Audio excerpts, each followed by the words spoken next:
exactement, vous qui êtes encore sous le choc après avoir subi ces attouchements sexuels, harcèlement sexuel de la part de celui-là qui représentait ou qui jouait le rôle de votre guide spirituel? Bon, je vais d'abord passer un bonsoir à vos téléspectateurs, à vos millions de téléspectateurs qui nous écoutent maintenant. Je voudrais leur dire que l'histoire que je vais leur raconter, c'est une histoire vraie qui m'a beaucoup touchée, qui m'a laissé des séquelles. Et ce n'est pas facile pour ma mère, ce n'est pas du tout facile. Alors, je découvre ce monsieur comment? Je découvre ce monsieur via une chaîne de télé. Mon fiancé aime trop regarder, et un jour je rentre du travail, je rentre d'un voyage. J'avais donc hâte de serrer mon homme entre mes mains pour lui raconter comment j'ai passé le séjour. C'est là où il me dit, concentre-toi sur cette émission. Ce monsieur a des débats, il a des thèmes importants. On peut faire un tour là-bas. Alors, je l'ai suivi la première fois. La deuxième fois, j'ai peut-être suivi ce monsieur pendant trois semaines, un mois. Et du coup, j'ai décidé d'aller lui rendre visite. Vous le suivez pourquoi? Quelle était la motivation? Quelle était la raison? Les raisons sont multiples. Vous cherchez quoi exactement à ce moment donné-là? Bon, c'est vrai que c'est discret, mais c'est discret, bon. Au moins l'essentiel. Peut-être on n'est pas entré dans certains détails en profondeur, mais dites-nous au moins, parce qu'on veut comprendre généralement ce qui motive, ce qui pousse ces femmes-là à aller vers ces hommes-là. Bon, mon problème, c'était que chaque fois que je concevais, l'enfant ne durait pas, donc mes grossesses ne mettent pas à terme. N'arrivaient pas à terme. Donc des fausses couches. Des fausses couches, oui. Et j'avais besoin d'un guide spirituel en fait. Et comme j'ai grandi dans des familles religieuses, mes feux tantes m'ont appris à suivre Dieu. Et ce sont mes tantes, nous sommes des catholiques. C'est là où j'ai dit à mon type que je vais un peu faire un tour. Puisqu'on avait à faire un tour dans les hôpitaux pour voir ce qui ne va pas. On a tout fait, des examens, on a pris des médicaments, mais ça n'allait pas toujours. Et les thèmes que ce monsieur développait me touchaient. Ouais. Et je suis donc allée le rencontrer. C'était des palmiers, je suis arrivée là-bas. Il m'a reçu. Quand il m'a reçu, donc, il m'a demandé, je lui ai posé la question de savoir est-ce que, en faisant ce traitement, je dois avoir des rapports avec mon homme, puisque je vis en couple, je suis fiancée. Il m'a dit pas de rapport sexuel, pas de rapport sexuel. Je dis bon, je vais expliquer ça comment à mon partenaire, mon fiancé. Oui. Il m'a dit, c'est vrai, vous êtes tellement jolie, vous êtes très belle.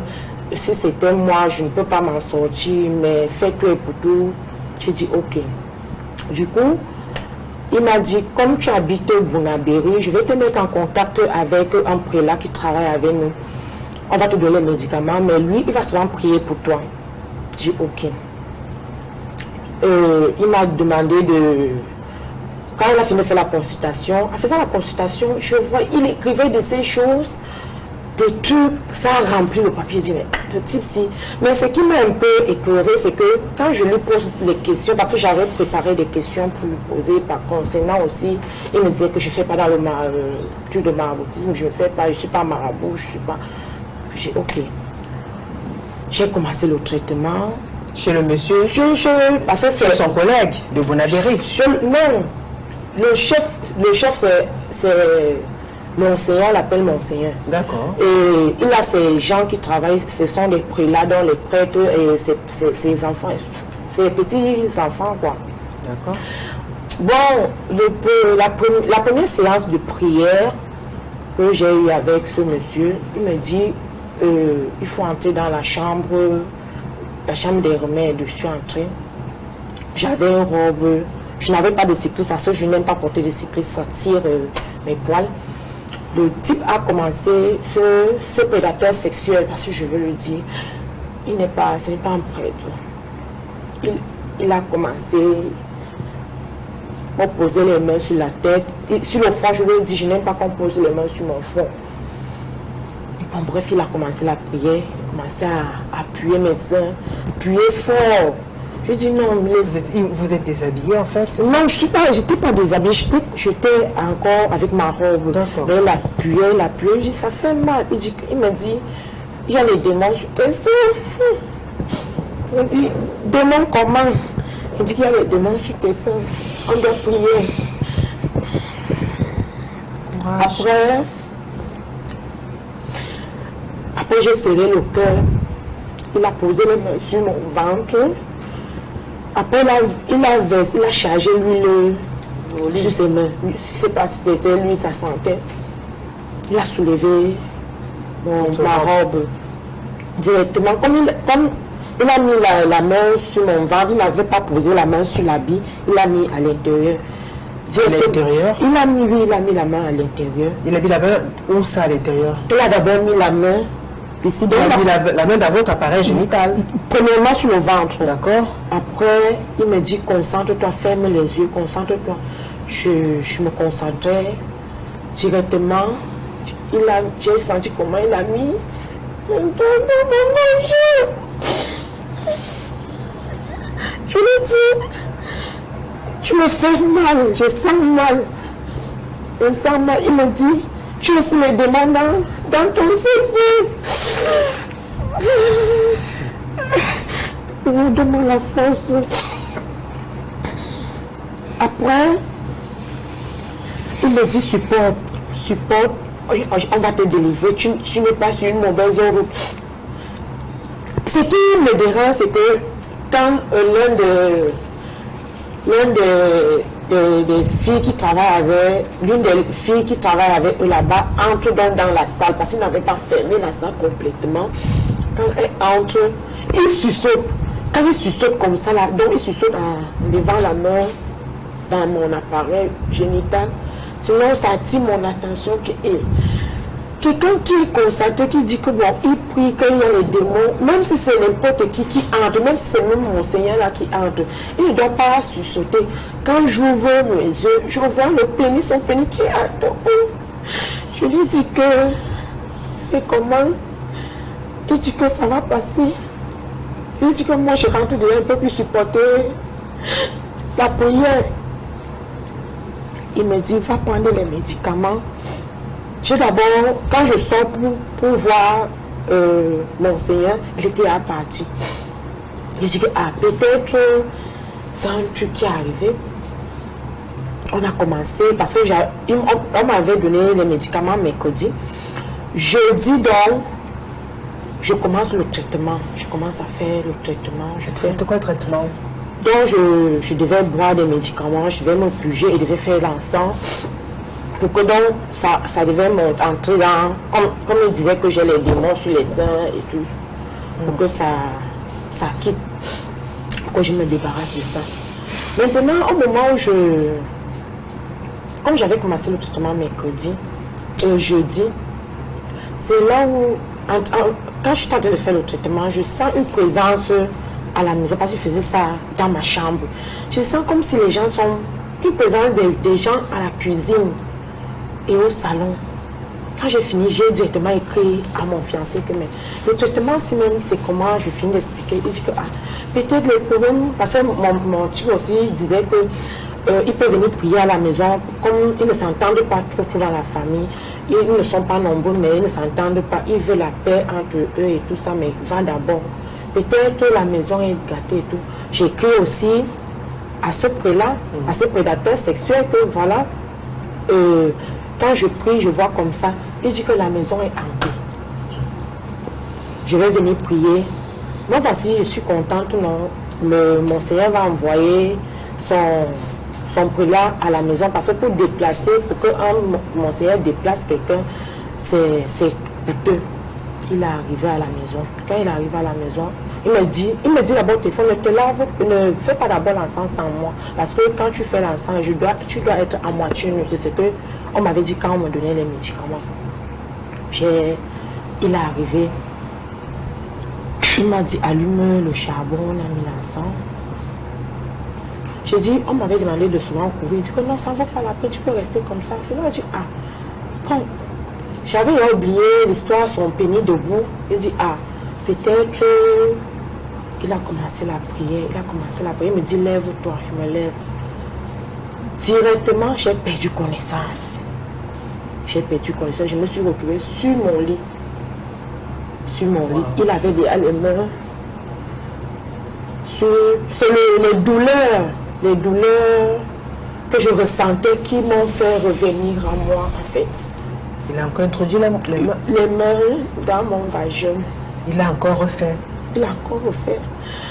C'est quand je sens, parce que sinon je dis, on m'avait dit à l'hôpital qu'on ne doit pas me mettre les doigts dans le vagin. Même quand je fais l'amour avec mon homme, il ne me met pas les doigts dans le vagin.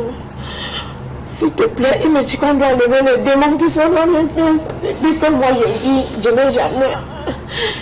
On prie souvent, mais on ne m'a jamais dit que j'ai les trucs comme ça là. Il était là sur moi, quand j'ai pris connaissance. Donc il était sur moi et les mains étaient... Sinon il me réveille et dit, tu peux réveiller. Je lui demande, tu fais quoi sur moi? Il me dit, demande vite ce que tu veux. Là, je lui ai poussé que tu fais quoi sur moi? Tu es même venu faire quoi? Il dit, je prie, je suis venu prier. Ce sont les mauvais esprits qui sont dans la maison aussi. Et entre-temps, j'avais appelé mon mari avant que, voilà, mon Seigneur a envoyé quelqu'un pour venir prier. Et voilà. Bref, je suis dans le deuxième chemin. Je suis venue même, j'ai même rencontré quel type de personnes. J'ai dépensé mes 145 000 chez qui? Ce sont même les qui en fait. Comme je devais faire 2 semaines, après 2 semaines, je devais rencontrer ce Monseigneur. J'étais en contact avec ce prix-là, mais le Monseigneur ne m'avait pas donné son numéro, son contact. Il m'avait plutôt dit, va voir le prix-là, vous allez vous échanger. Je suis dépassée. Je vais faire comment pour rencontrer ce monsieur? On joue donc dimanche, comme il passe souvent les dimanches, dans la chaîne télévision. Je vois, il passe, je vois les numéros. Je dis, Seigneur, oriente-moi sur les numéros aussi, pour que je tombe sur lui, quoi. J'ai écrit, entre-temps, il ne savait pas que c'est le journaliste qui avait le téléphone. J'ai envoyé un long message, j'ai raconté tout ce qui s'est passé. Le journaliste s'est exclamé à mon vision, il s'est exclamé, il a dit, je vais montrer. Et il a montré, le Monseigneur a demandé que je l'appelle après l'émission. 20 minutes plus tard, j'ai appelé. Il m'a dit, ils vont faire le conseil de discipline, il faut que je parle de tout ça. J'ai fini de parler, il m'a appelé le lendemain, lundi, j'ai fini de parler. Mais ce qui me fait encore plus mal, c'est que ce Monseigneur-là a fait semblant de me demander pardon. Il m'a dit, vraiment ma fille, je te demande pardon, je vais te suivre particulièrement, ne te dérange pas. Parce que même les remèdes là, j'avais déjà balancé ça. J'ai dit à mon mari que je ne touche plus à ça parce que non seulement je sens des amas, c'est pas ce qu'il est en train de déposer sur moi. J'abandonne, je ne veux plus et tout. Mon mari m'a donné la force, il m'a dit continue puisque tu as dépensé ton argent. Le même Monseigneur m'a demandé de continuer le traitement. Alors, je suis donc reparti. Il me dit dans une semaine, repasse à Cité de Paris, me rencontrer, je vais te suivre parce que toute la semaine je vais te suivre. Lundi, je ne passe pas parce que c'est lundi qu'il arrive sur Douala. J'arrive mardi, il n'est pas là. Je l'écris, c'est quand je suis arrivée à la maison qu'il me fait signe que ma fille, je viens d'arriver, tu es où? Bon, je lui ai dit, je ne peux plus revenir, je suis à Bonabéry. Bonabéry, c'était pas c'est loin. Je reviens donc mercredi. Quand je reviens mercredi, il n'est pas toujours là. c'est là où je me mets à pleurer, je me mets à prier là-bas que qu'est-ce que vous êtes même en train de faire ici? C'est quelle histoire ça? Donc mon agent est pas, je viens pour chercher la guérison, pour qu'est-ce qui ne va pas ici? C'est là où l'une de ses filles m'appelle au bureau et me dit assieds-toi ici. Tu n'es pas la première à qui ces gens-là font ça. On était à Yaoundé et il y a celui que tu vas prendre l'argent là, qui est à l'accueil, qui avait fait la même chose à une femme et les photos de mon Seigneur se sont retrouvées sur les réseaux sociaux. Et moi-même, j'ai fait la cellule parce qu'il nous a impliqués. Parce que quand il avait volé la femme, il a pris l'argent de la femme, il a abusé aussi la femme et la femme s'est fâchée. Donc c'est un réseau? C'est un réseau en fait. Wow. Directement, Tata Julie, j'ai failli m'écouler parce que je souffre pour avoir mon argent. Je ne suis pas du genre de fille qui aime la facilité, quoi. Je travaille dur pour avoir mon argent et c'est ce que c'est l'éducation qu'on m'a inculquée depuis mon enfance, en fait. J'ai dit, prendre mes 145 000 francs comme ça, là, ce n'est pas facile. Je suis venue où? Qu'est-ce qui m'a envoyé ici? Seigneur, aide-moi. Elle a commencé à me consoler, elle m'a consolée. Elle m'a dit, je prends ton numéro, je vais t'appeler. Quand mon Seigneur sera là, quand mon Seigneur était là, il n'a même pas fait ci. Cette fille ne m'a pas fait ci parce qu'elle savait toujours que c'est leur réseau. Et après, le lundi, je pense 2 semaines, une semaine, je l'ai écrit, j'étais avec mon mari, je l'ai écrit dans un lundi avant d'aller au travail. Que mon Seigneur, est-ce que vous êtes à un droit là? Il me répond sèchement, il dit oui. Je peux passer, depuis que tu dis que tu viens dans mon cabinet, je t'ai refusé. Je dis ok, je vais passer demain. Bref, je suis arrivée dans son bureau. Quand je suis arrivée, il a appelé ces gens, son garde du corps, tout son arsenal, quoi. Il a fermé le bureau. Il a commencé à me menacer.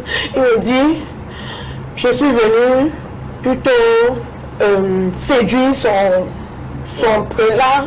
Je lui dis, je peux quitter chez moi. Je viens dépenser mes 145 000 pour venir séduire un homme. Je n'ai pas l'homme chez moi. Qu'est-ce qui ne va pas? Bref, il a commencé à me faire des menaces.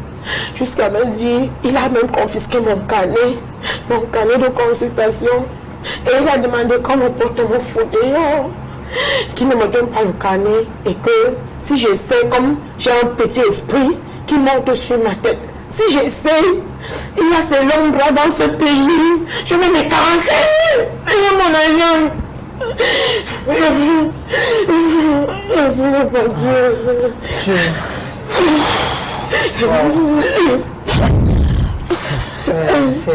J'étais trahie. C'est extrêmement. Et là, je manque. La dernière fois que j'ai fait l'amour avec mon homme, c'était le 26 août. Et quand je vois même mon homme, je le dégoûte. Donc ça m'a laissé un traumatisme à manger, je ne mange pas. Il y a eu l'affaire des enseignants, je ne suis même pas partie fêter avec mes collègues parce que j'ai perdu le goût.